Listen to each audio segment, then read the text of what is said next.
So you'd like to know about the formal route versus the informal route. Well, you can proceed informally, which does reduce the involvement of the lawyers and surveyors, or you can proceed along the formal route, which essentially forces the freeholder to give you a lease extension. If you do not qualify for a lease extension, you would need to proceed along the informal route. The formal route, however, fixes the date the premium is calculated from. The date the notice is served is the date of value, so increased house prices or the lease getting shorter from the date onwards does not impact on the premium that you pay. We try to negotiate all cases informally from the start, but if you have a particularly awkward freeholder, we may advise you to just serve notice and try and catch them off guard.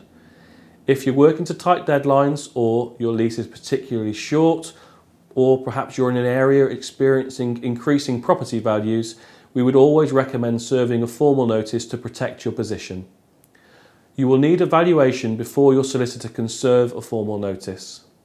Once served, the freeholder must serve a counter notice with a premium they are prepared to accept within 2 months. If they do not meet the deadline, then they have accepted your offer. If they dispute your offer, they have 2 months to negotiate with your surveyor before you can make a formal application to the first tier tribunal to have your case heard. The FTT, as it's called, will require your surveyor and freeholder surveyor to meet to narrow the issues before any hearing.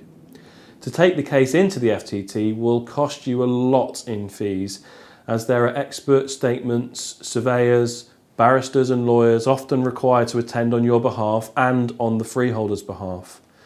Don't worry though, we've only needed to go to the tribunal twice, as we're good negotiators and we keep an eye on the total cost, not just the premium you're being offered. The solicitor's role is to serve the legal documents, create the deed of variations, register the new agreement at Land Registry and transfer the funds. We as valuers do not get involved in this area, and your solicitor should not negotiate your lease extension.